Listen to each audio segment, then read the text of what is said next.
छत्तीसगढ़ विधानसभा में आज राज्य में अपराध, नशे के कारोबार और रोड एक्सीडेंट के मामले पर चर्चा हुई। भारतीय जनता पार्टी के विधायक बृजमोहन अग्रवाल ने शून्यकाल में यह मुद्दा उठाते हुए कहा कि राजधानी रायपुर अपराध का गढ़ बन गया है, लोग नशे में अपराध कर रहे हैं। विधायक अजय चंद्राकर ने कहा कि 5 वर्षों में नशे का कारोबार बढ़ा है। विधायक धर्मलाल कौशिक ने कहा कि छोटी छोटी बातों पर चाकू चल रहा है, अवैध गांजा और शराब की तस्करी हो रही है। पुलिस चौकन्ना क्यों नहीं है, ये एक बड़ा सवाल है।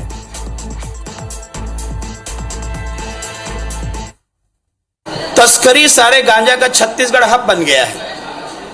अवैध शराब और उसके कारण नशे में चूर चाकूबाजी की घटनाएं, लूटपाट, लोग सुरक्षित नहीं हैं। आज कोई घर से निकलते हैं तो शाम को कैसे आएंगे, लोग इंतजार करते रहते हैं। उनको ये भरोसा सरकार से उठ गया है। पिछले 4 वर्षों में छत्तीसगढ़ राज्य में अपराधियों के हौसले बहुत बुलंद हैं। छत्तीसगढ़ अपराध गढ़ की ओर बढ़ रहा है। आए दिन हत्याएं, लूट खसोट, तस्करी, गांजा तस्करी, दारू तस्करी, गैंग रेप, बलात्कार, अपहरण, सबकी घटनाएं तो घट ही रही हैं और उसी को चिंतित होकर के विपक्ष ने स्थगन लाया था। छत्तीसगढ़ विधानसभा बजट सत्र में आज प्रश्नकाल के दौरान नेता प्रतिपक्ष नारायण चंदेल ने CSR मद से खर्च और उसमें अनियमितता का मामला उठाया। इस पर मंत्री कवासी लखमा की गैर मौजूदगी में मंत्री मोहम्मद अकबर ने जानकारी देते हुए बताया कि अगर कोई उद्योग CSR मद का पैसा नहीं देती तो उनसे देने का अनुरोध किया जाता है, उस पर दबाव नहीं बनाया जा सकता। नेता प्रतिपक्ष ने कहा कि ओडिशा सरकार ने CSR मद के खर्च के लिए नीति बनाई है, यहां कोई नीति क्यों नहीं बनाई गई है। मंत्री मोहम्मद अकबर ने कहा कि ओडिशा की नीति की जानकारी मंगाकर उस पर विचार किया जाएगा। नेता प्रतिपक्ष नारायण चंदेल ने कहा कि कलेक्टर CSR का पैसा वसूलता है, वो पैसा सरकार को भेजता है और अपनी मर्जी से खर्च करता है। यहाँ के संसाधनों का उपयोग उद्योग करते हैं, लेकिन यहाँ के लोगों को इसका फायदा नहीं मिल रहा है। CSR की लूट बंद होनी चाहिए। इस पर सदन में हंगामे के बाद भाजपा विधायकों ने सदन से वॉकआउट कर दिया। उद्योगों से मंगवा लेता है और राज्य शासन के निर्देश पर उसको खर्च करता है और बहुत से खर्च उसमें मनमानी होते हैं जिनकी आवश्यकताएं नहीं है। आज भी हम छत्तीसगढ़ सरकार से, मुख्यमंत्री जी से मांग करते हैं कि छत्तीसगढ़ की सरकार को कैबिनेट में बैठ करके CSR मद की कोई नीति स्पष्ट बनानी चाहिए।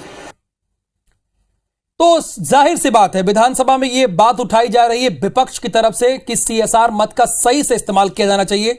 और क्या विधानसभा में हुआ, ये अपने सहयोगी राजेश से जानते हैं। राजेश, जो आज की कार्रवाई रही उसमें क्या क्या खास बात रही है, वो आप हमारे दर्शकों को बताइए, और CSR मद की क्या बात उठी है उसे भी बताइए। देखिए, अगर हम आज बात करें तो आज प्रश्नकाल के दौरान 2 महत्वपूर्ण मामले उठे और दोनों मामले, एक मामला उठाया नेता प्रतिपक्ष नारायण चंदेल ने, दूसरा मामला हुआ है भारतीय जनता पार्टी के वरिष्ठ विधायक धर्मलाल कौशिक ने। नारायण चंदेल ने CSR मद में जो राशि खर्च की जाती है, छत्तीसगढ़ में वो राशि कम खर्च होती है, यह एक मुद्दा उठाया और सीधे सीधे सरकार पर यह आरोप लगाया कि यहाँ पर CSR की राशि किस तरह से खर्च की जाए और जो संस्था CSR की राशि नहीं देती है, उसका ठीक खर्च यहाँ नहीं करती है, उस पर किस तरह से कार्रवाई की जाएगी, इसको लेकर सरकार के पास कोई रणनीति नहीं है। उन्होंने कहा कि उड़ीसा की तरह इस पर रणनीति होनी चाहिए। उद्योग और मंत्री जो हैं कवासी लखमा, उनकी अनुपस्थिति में मोहम्मद अकबर ने इस पूरे मामले पर जवाब दिया, मगर इस पूरे मामले में मंत्री के जवाब से असंतुष्ट होकर भारतीय जनता पार्टी के सदस्यों ने वॉकआउट किया। उनका सीधा सीधा यह कहना था कि CSR की राशि जब छत्तीसगढ़ में संसाधनों का उपयोग किया जाता है, यहाँ पर इसका सब कुछ उपयोग किया जाता है, यहाँ की धरती पर फैक्ट्री लगती है, संस्थान लगती है, तो उसको उपयोग यहीं पर ही किया जाना चाहिए, मगर उसका नहीं होता और इसके लिए कोई मॉनिटरिंग के लिए समिति नहीं बनी हुई है। तो इसको लेकर काफी हंगामे की स्थिति हुई और मंत्री के जवाब से असंतुष्ट होकर भारतीय जनता पार्टी के सदस्यों ने बहिर्गमन किया। इसके बाद वरिष्ठ जो विधायक हैं धर्मलाल कौशिक, उन्होंने MOU का मामला उठाया। उन्होंने सरकार से पूछा कि आपके कार्यकाल में कितने MOU हुए हैं, उसमें कितने रोजगार मिला है और कितने MOU के तहत कितनी फैक्ट्रियां, कितने संसाधन यहाँ पर संस्थाएं शुरू हुई है। तो इसको लेकर भी काफी बहस हुई और इस पर सत्ता पक्ष के सदस्यों ने भारतीय जनता पार्टी पर पर यह सीधा सीधा सवाल किया कि आपके 15 साल के कार्यकाल में भी इन्वेस्टर मीट हुआ था, करोड़ों रुपए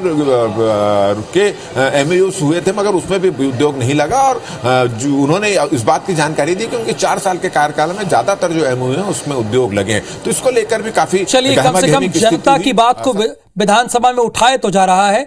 मध्य प्रदेश में समय से पहले स्थगित कर दी गई।